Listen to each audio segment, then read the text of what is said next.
guys, so we're back with spotting errors. Again we'll talk about 10 errors जो बहुत ज़्यादा हम बोलते हुए गलतियाँ करते हैं, जो बहुत ज़्यादा एग्ज़ाम्स में आती हैं, जिनके लिए हमें बहुत ज़्यादा केयरफुल होना पड़ेगा. सो अगर ये वीडियो मैं एग्ज़ाम्स पॉइंट ऑफ व्यू से देख रहा हूँ तो भी बहुत इंपॉर्टेंट है, because these are some errors जो एग्ज़ाम्स में बहुत ज़्यादा आती हैं. एंड अगर इसको मैं स्पोकन इंग्लिश के पॉइंट ऑफ व्यू से देख रहा हूँ तो भी ये गलतियाँ जो है बहुत ज़्यादा इंपॉर्टेंट हैं, because these errors will make you, basically इनको मैं एम्बैरेसिंग एरर्स बोल सकता हूँ.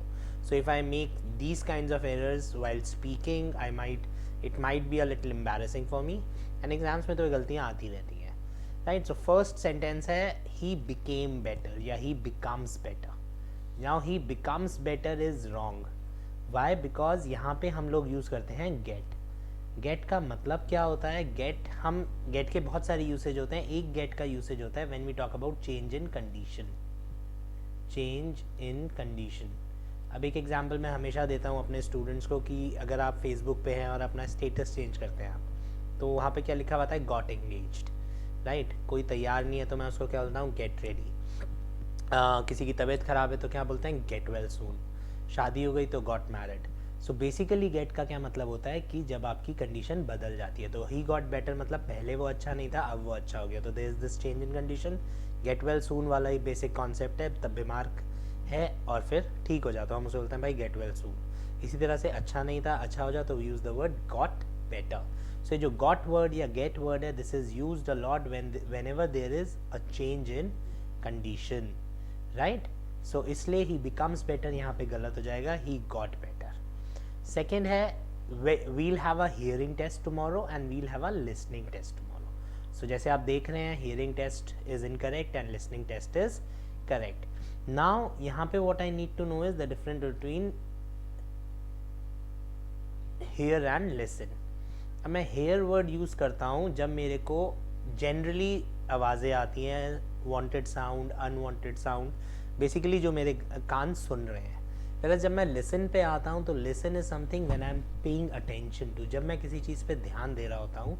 So जब आप pay attention करते हो, when you pay attention, तो मैं उसको बोलता हूँ लिसन. और जब मैं केवल जनरली सुन रहा होता हूँ तो मैं बोलता हूँ हेयर.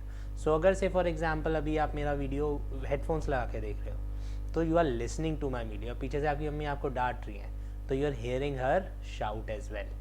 ठीक है, समझ में आया फ़र्क. तो लिसन इज जिसको आप ध्यान से सुन रहे हो, एंड हेयरिंग इज जो आपने ऐसे ही मतलब जो आपकी कानों में आवाज़ आ रही है तो आप सुन रहे हो. That is hear and listen. So इसलिए हियरिंग टेस्ट कभी भी नहीं हो सकता. हियरिंग टेस्ट बेसिकली होगा जो कि डॉक्टर लेता है. हियरिंग आपकी टेस्ट करता है कि भाई कान में आवाज़ कितनी जाती है. लेकिन जो टेक्निकली एग्जाम्स होते हैं वो कभी भी हियरिंग नहीं होते, वो लिसनिंग के होते हैं, right. Next is come to hear and come here. Now here से पहले टू नहीं लगेगा. अब ये अगेन आप अगर मेरे प्रेपोजिशंस देखेंगे तो आपको इन डिटेल मिल जाएगा. ये हमारे 4 प्रेपोजिशंस होते हैं, इन, ऑन, एट और टू. इनके साथ जब मैं अनस्पेसिफिक जगह की बात करता हूँ, here, there, upstairs, downstairs, outside, inside, तो ये 4 प्रेपोजिशंस कभी भी अनस्पेसिफिक वर्ड्स के साथ नहीं लगते. ठीक है. So here, there, upstairs, downstairs, इन सब के साथ इन, ऑन, एट और टू नहीं लगेगा. इसलिए come to here is wrong and come here is right. Next बहुत इंटरेस्टिंग क्वेश्चन है, who cooked the salad and who made this salad. So यहाँ पे कुक क्यों गलत हुआ? क्योंकि सलाद को हम गैस पे बनाते ही नहीं है. बेसिकली ना हम इसको बेक कर रहे हैं, ना हम इसको रोस्ट कर रहे हैं. सो इंग्लिश में एक बहुत बेसिक सा कॉन्सेप्ट है कि आपको पकाने के बहुत सारे तरीके हैं, खाना पकाने के बहुत सारे तरीके हैं. तो कुक हो गया जो आप गैस पे कर रहे हो फॉर एग्जांपल, या जब कोई चीज़ पक रही है. अदरवाइज़ अगर वो ब्रेड बना रहा है तो वो कुक ब्रेड नहीं बोलेगा, वो बोलेगा बेक अ ब्रेड. केक बना रहा है तो क्या बोलेगा? Bake a cake, right. So आप जिस तरह से बना रहे हो वो वाला वर्ड यहाँ पे आ जाता है. ठीक है. सो अब जैसे इसीलिए बेकिंग होता है, फिर फ्राइंग होता है, कुकिंग होता है, इसीलिए हम फ्राइंग ऑयल, फ्राइंग पैन कहते हैं. ठीक है. तो जब आप पकौड़े तलते हो, इन हिंदी ऑल्सो वी से कि पकौड़े तल दिए, so you fry them, you do not cook them, right. So इसीलिए इंग्लिश में बहुत क्लियर ये फंडा है कि आप किस तरह से बना रहे हो वो वर्ब आएगा. सो आप सलाद को कुक तो करते नहीं हो, सलाद तो कच्ची होती है और आप उसे काट देते हो, तो इसलिए we use the word made. So, who cooked this salad गलत and who made this salad सही. नेक्स्ट वर्ड पे आते हैं. नाउ बहुत ईजी है. डिफरेंट फ्रॉम मी, मुझसे अलग, एंड अनलाइक मी, मुझसे अलग. तो मुझसे अलग है, बट किस रिस्पेक्ट में मुझसे अलग है उस बारे में बात कर लेते हैं। तो अनलाइक का मतलब होता है मेरे जैसा नहीं है, ठीक है। सो जब आप कंपैरिजन करते हो तो I will say unlike me. Different मतलब मुझे कोई दूसरी कमीज़ दिखाओ, मैं कमीज़ खरीदने गया, मैंने कहा यार ये कमीज़ अच्छी नहीं लग रही, दूसरी कमीज़ दिखा, तो आई से समथिंग डिफरेंट, कुछ अलग सा दिखाओ, ठीक है। वेयर यहाँ पे जो मैं अलग की बात कर रहा हूँ, मैं अपने आप से सामने वाले को कंपेयर कर रहा हूँ। तो जब भी मैं उस तरीके का कंपैरिजन करता हूँ तब मैं अनलाइक वर्ड यूज़ करता हूँ, मेरी तरह नहीं है।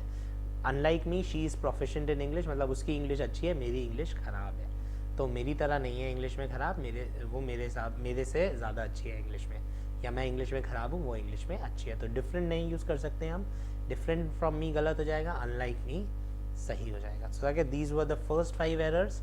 मैं जल्दी से रिपीट कर देता हूँ। बिकम्स बेटर की जगह गॉट बेटर, क्योंकि चेंज इन कंडीशन। हेयरिंग की जगह लिसनिंग, क्योंकि हेयरिंग आप जनरली सुनना और लिसनिंग इज़ ध्यान से सुनना।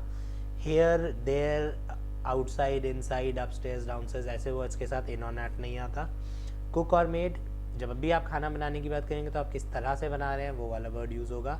तो अगर आप बेक कर रहे हैं तो you will not cook the cake, you will bake the cake, ठीक है। सैलेड को हम कुक करते ही नहीं है, कच्ची सब्जियां होती हैं, इसलिए भी मेक सैलेड गाइस। और आई एम श्योर आपको ये एरर समझ में आ गई होंगी। कुछ भी डाउट है तो आप हमको कमेंट करके पूछ सकते हैं, and we'll be back very soon. Thank you guys.